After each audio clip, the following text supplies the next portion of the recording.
Bullseye with Jesse Thorn is a production of MaximumFun.org and is distributed by NPR.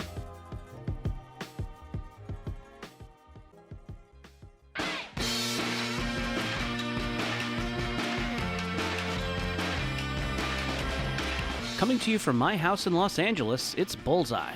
I'm Jordan Morris, in for Jesse Thorn. I'm the co-host of Jordan Jesse Go here at Maximum Fun, and I'm also a comedy writer who created the sci-fi comedy fiction podcast Bubble. My guest, Rose Byrne, has been acting for over 25 years. She was born and raised near Sydney, Australia, but quickly made a name for herself in the States. She had a breakout role in the FX series Damages. She played Ella Parsons. She's acted in movies like Knowing and Get Him to the Greek, and the comedy classic Bridesmaids. She played Helen, the filthy rich antagonist to Kristen Wiig's Annie. It's funny how people change, isn't it? Yeah. I mean, I don't know, do people really change? I think they do. Yeah, but I mean, they still stay who they are, pretty much. I think we change all the time. I think we stay the same, but grow, I guess, a little bit. I think if you're growing, then you're changing. But I mean, we're changing from who we are, which we always stay as. Not really. I don't think so. I think so. I don't. Now she's starring alongside Steve Carell in Irresistible. It's a political comedy directed by John Stewart. It's a movie about a small town in Wisconsin where the race for mayor becomes a national sensation. Money and strategists from both parties arrive. Rose Byrne plays Faith Brewster, the Republican nemesis of Carell's Gary Zimmer. Let's hear a clip. This scene is from early in the movie. Faith has just arrived in Deer Locken, Wisconsin, and wouldn't you know it, she runs into her rival Gary. Deer Locken always. So apparently Deer Locken Uber Alles was copyrighted? Well, we were gonna go with I'm with him until we remembered how stupid it sounded. No. I love it. I love the whole town genealogy angle.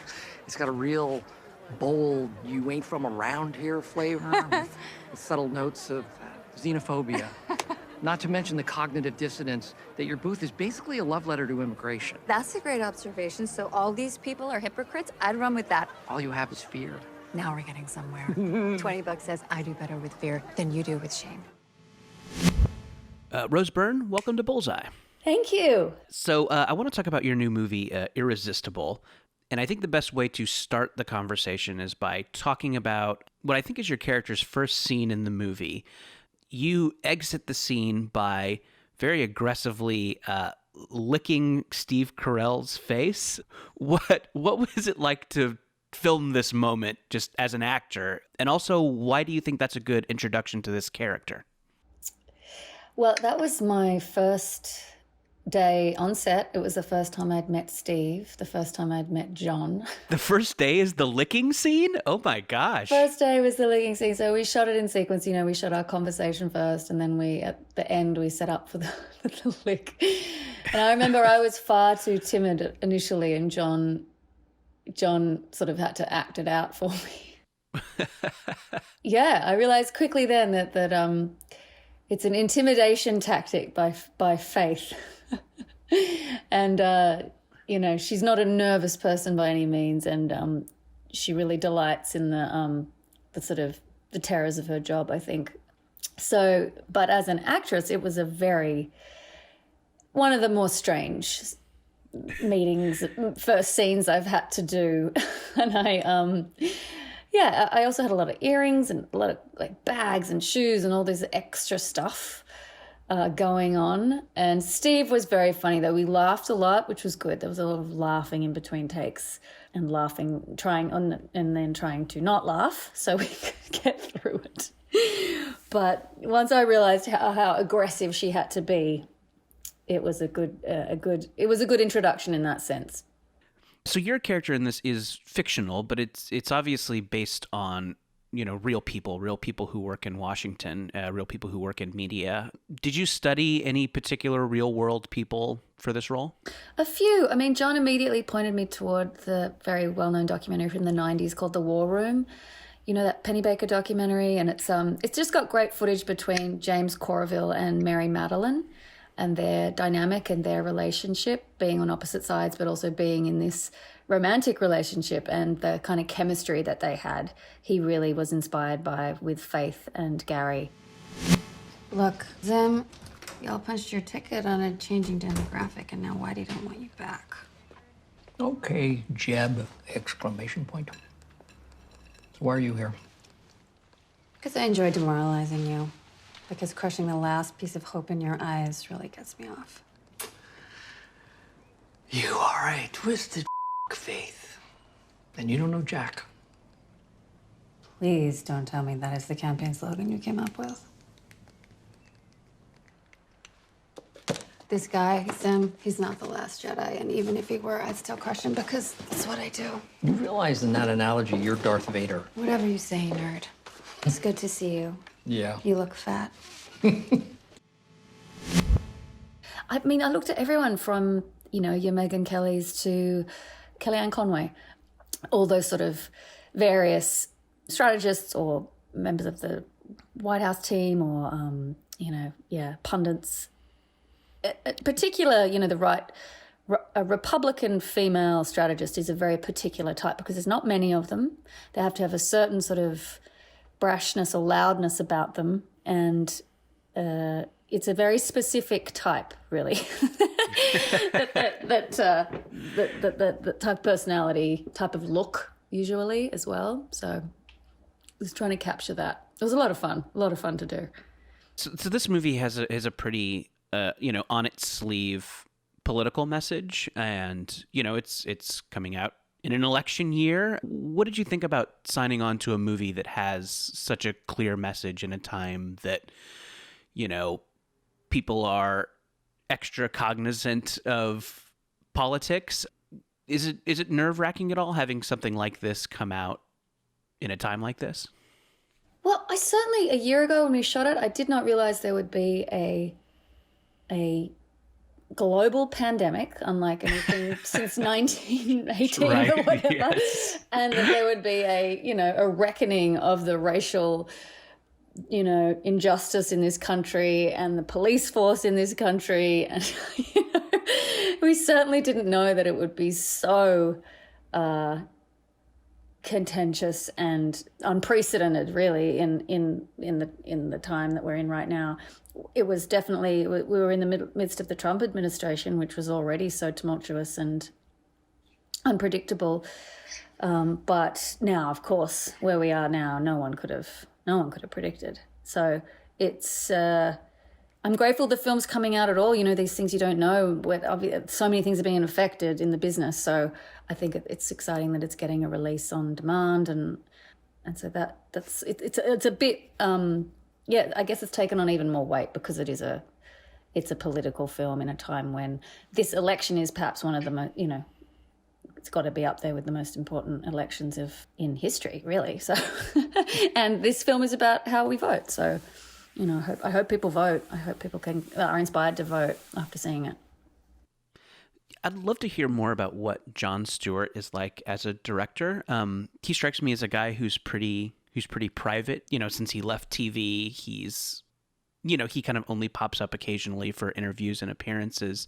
Yeah, what is he like as a guy, and what is he like as a director? John's really disarming, he's so warm and friendly and down to earth, but absolutely private for sure. There's a mystery about him, but very affable and friendly to everybody and anybody. There's no airs and graces. There's no sort of, he's not a snob in any way. He's really quite disarming with how down to earth he is.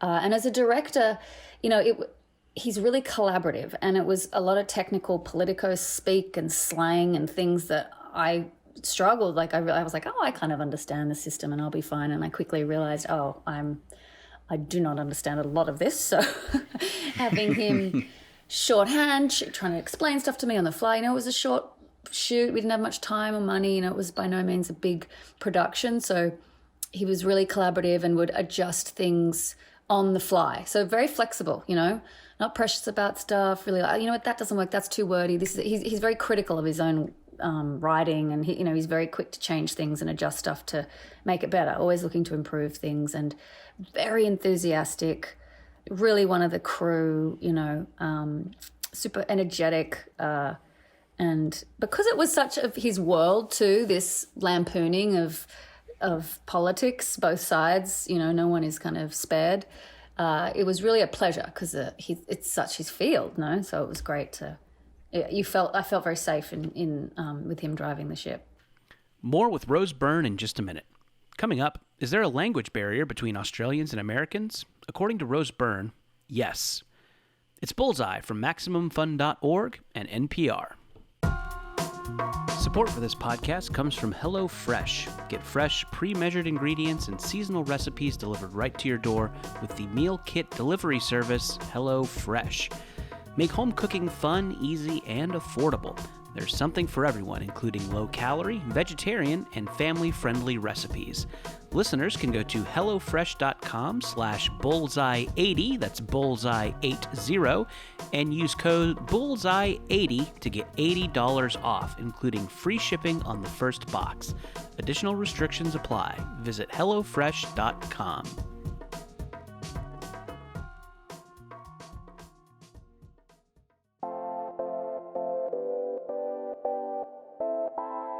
Hey, I'm Bria Grant, an e-reader who loves spoilers and chocolate. And I'm Mallory O'Mara, a print book collector who will murder you if you spoil a book for me. And we're the hosts of Reading Glasses, a podcast designed to help you read better. Over the past few years, we've figured out why people read. Self-improvement, escapism, to distract ourselves from the world burning down, and why they don't. Not enough time, not knowing what to read, and being overwhelmed by the number on their TBR list.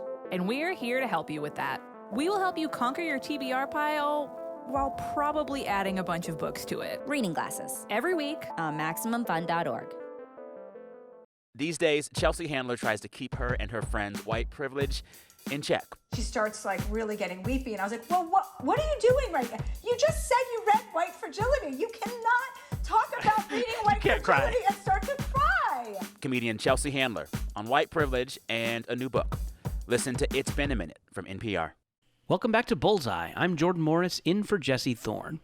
I'm talking to Rose Byrne. You've seen her in movies like Bridesmaids and on TV shows like Damages. She stars alongside Steve Carell in Irresistible, the new political comedy directed by John Stewart. You can stream it now. Let's get back to the interview. I'd love to talk about the stuff that led you to where you are now. I read that you went to a performing arts high school. I'd love to hear more about that and maybe specifically what kind of material you were doing in high school. Was it, Neil Simon? Was it Shakespeare? Was it a little bit of everything? Well, I did. Yeah, I went to this. I left one high school and I went to another sort of a little bit more of an artistic school.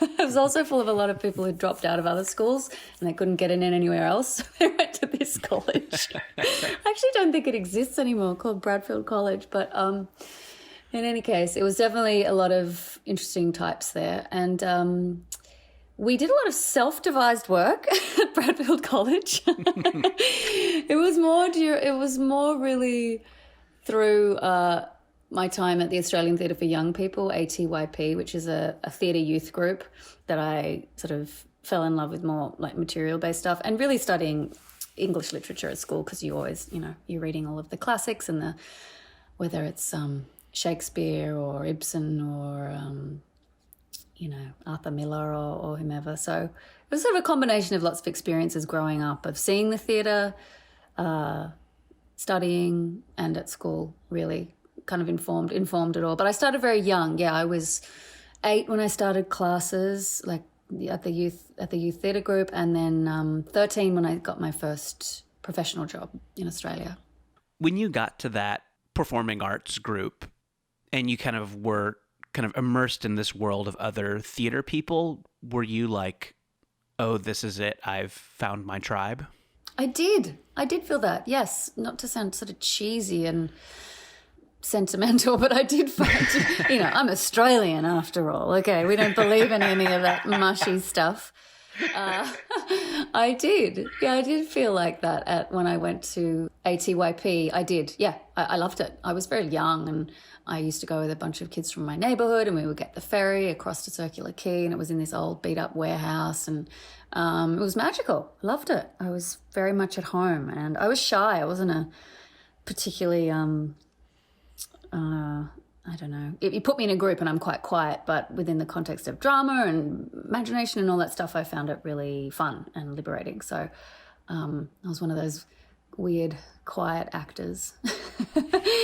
Because we're all a bit different, but some actors I think can be kind of shy. And I was definitely then. But I did feel like that. I felt like I had found a sort of a group that I was very easily kind of adapted to. You mentioned doing, Shakespeare and Ibsen and things like that. Did this kind of early training of yours, did it include any like sketch comedy or improv or anything like that? No, I mean, you do that in A2IP. I remember we had a game called Space Jump, which was all sort of improvised and stuff. I mean, it's all games when you're little, and the sort of the more serious texts and stuff come later on. But the serious improv comedy that I wasn't exposed to until I did. I started working with Nick Stoller and Judd Apatow and Paul Feig and Seth Rogen and all those, and Melissa and Kristen Wiig and all the girls from Bridesmaids. That was really my introduction. Really, when I did get into the Greek and worked with Russell Brand, and that was my introduction to the sort of the improv comedy world. We're jumping around here a little bit, but I really want to talk about the fact that one of your very early film jobs was in a Star Wars movie. You're in Star Wars 2, Attack of the Clones. Before getting that job, were you a Star Wars kid? I wasn't. I can hear a collective groan. I wasn't. I was one of the 1% of the world who had never seen Star Wars. I didn't know it. I didn't know the movies. I knew the characters from pop culture, but I didn't know the story. And no, I was very much in the minority. I know that, when, kids get into Star Wars at a certain age, and people who are serious about it get serious about it at a certain age, I think. Was there anything you were just a super geek about when you were, in junior high school? Oh, yeah. I mean, well, when I was really young, I was really into a very famous pop singer in Australia called Kylie Minogue. A kind of Australian icon. She's lovely. I've since met her. But I was a fanatic pop music fan and went to 5 of her concerts and had all the T-shirts and the albums and the this and the that and it was by no means cool. I was pretty dorky. It wasn't I was not as sophisticated, it was, I mean, I look back now and I'm proud of my Kylie days because she's amazing and she's stood the test of time and she's very charming and smart and funny. And so that was my sort of fanaticism. And the other thing I was really into growing up was this British comedy series called Fawlty Towers with John Cleese. Oh, yeah, sure. Yeah, I loved John Cleese and I was obsessed with Basil Fawlty, and then I got into all the Monty Python films. So I think my introduction to comedy was really through that. My father really loved the Fawlty Towers. So it was Fawlty Towers and Kylie Minogue, which is a pretty strange combination. But yeah, no, it's so interesting. I think when people think about, British comedy, or when people who aren't from the UK think about British comedy, they think of something that is very, maybe stuffy and dry, but, Fawlty Towers and Python, those are so silly. So silly. And the physical comedy is brilliant. And the more I learnt about, they was rehearsed for 6 weeks for every episode of Fawlty Towers, which was just, the physical comedy is remarkable, and they hold up today, and he's just in the canon of television characters of history, as far as I'm concerned, Basil Fawlty. So. Oh, sure, yeah. But yeah, it's definitely a lesser known in the States, I would say. We used to get a lot of, we would get all of the British programs came to Australia before we had the American program. So when I was growing up, it was more kind of on British television and American television. You mentioned earlier that your new movie, Irresistible, is premiering on demand, obviously because of the pandemic, theaters aren't open, but it also kind of got me thinking about movie premieres being something that can't happen in this, in the current climate. Yeah. Are you bummed not to be able to see this movie at a premiere, or, are those just kind of obligatory appearances that you make because, you have to? you adapt so quickly. You sort of go, oh, well, all that's gone. And so you just realize, oh, all the work you have to do to promote it is now through Zoom and all that stuff, and which is tedious in its own way or whatever, but not to take anything away from you. So I feel bad to say that. But you just adapt. Like, you don't even think about it. You know what I mean? You just go, oh, yeah, you don't. Maybe that's just me. I just compartmentalize. But what's a bummer is you don't get to see people. Like, I would love to see John. And that's a great excuse to see John. We had bonded. You bond with these people. So that's what's the best part about it, in a way, is to, for me, I love to, see people again and talk and catch up and, and this was a really nice experience. And it's not always like that. Like, obviously every job is different, and some things I don't want to talk about at all, but, and Irresistible and Mrs. America were both really fun and really creative and different. So, that's disappointing, but in the scale of things, it's not a big deal. With the rest of what else is going on in the world, I'm like, I think everyone's okay, but I think I need to, look at the bigger picture. You gave another interview where you talked about the first time you saw Bridesmaids and it kind of being under not ideal conditions. I would love to hear more about that and how it kind of changed how you watch your own movies. Well, I saw it, it was a press screening. I was kind of snuck in at the back, and so it was with a bunch of journalists. And they were really just, everyone was on their BlackBerry at that point, back in 2000, whenever. Yeah, that dates it. 11 or something. And wasn't that much laughing, except I remember one person down the front was losing it laughing. And so I walked away going, I think it's terrific, but gee, the audience didn't seem to enjoy it that much because, the press is jaded and they see 6 films a week and they don't, they're just thinking about the next appointment they have to do or whatever. So it was definitely eye-opening. Yeah. I thought, oh, wow, I realized it was a window into that world. So Rose, you have played a lot of Americans. You're an Australian person, as I'm sure the audience can hear. And it seems to be something that kind of happens a lot in Hollywood. There's a lot of Australian actors who play American characters. Is there a class that they make you take? Yeah, there is. It's called watching television. Nowadays, everything is American. So everyone grows up with all of the sitcoms and all of the films and, so it's very much immersed in the American culture. My nephews know all of the, and even sports now, it's so global, all that stuff. But when I was growing up, I definitely had classes like for, vocal, like accent training and all of that. But I'm married to an American and he still doesn't understand anything I say.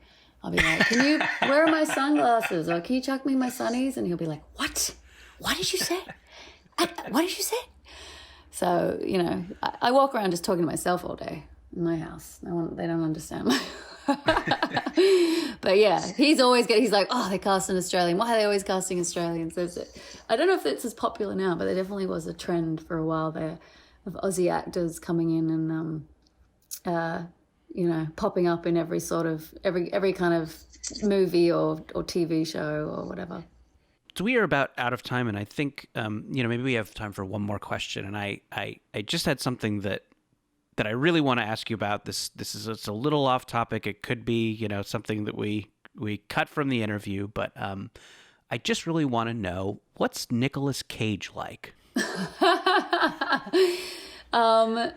He is a true eccentric. Yeah. Yeah. You were in a great movie with him called Knowing. Yeah, an Alex Proyas movie. He's a great filmmaker. And he's a true eccentric. Yeah, I remember we went to an animal park together and he held like a bald eagle and, He had permission to hold the bald eagle, right? Oh, yeah. Yeah, okay. We had permission to hold everything. We were looking at Tasmanian devils at one point, I remember. But he was a gentleman, absolute gentleman, but absolutely eccentric, for sure. It's definitely it's definitely not a fabricated thing. And it feels like he's perhaps getting even more eccentric as he gets older, which is very entertaining. Sure. Yeah. Well, Rose Byrne, thanks for joining us on Bullseye. You're welcome. Thank you so much for having me. It was Rose Byrne, folks. Her new movie, Irresistible, is available to rent digitally now. That's the end of another episode of Bullseye. Bullseye is produced out of the homes of me and the staff of Maximum Fun in and around Greater Los Angeles, where producer Kevin Ferguson made a drink called a shrub out of some extra beets he had lying around. He says it tastes great when paired with sparkling water. His wife says it tastes like salad dressing. And hey, if you enjoyed my talking on Bullseye, why not try Jordan Jesse Go? It's a comedy podcast with me and the usual host of this show, Jesse Thorn. We have on great guests every week and just make them participate in nonsensical nonsense. It's very dumb and a ton of fun, and I think you'll like it. Jordan Jesse Go, wherever you get your podcasts. Bullseye is produced by Speaking Into Microphones. Our producer is Kevin Ferguson. Jesus Ambrosio and Jordan Cowling are our associate producers. We also get help from Casey O'Brien. Our interstitial music is by Dan Wally, also known as DJ W. Our theme song is by the Go Team. Thanks to them and their label Memphis Industries for letting us use it. You can keep up with the show on Facebook, Twitter, and YouTube. Just search for Bullseye with Jesse Thorn. And I guess that's about it. Just remember, all great radio hosts have a signature sign-off. Bullseye with Jesse Thorn is a production of MaximumFun.org and is distributed by NPR.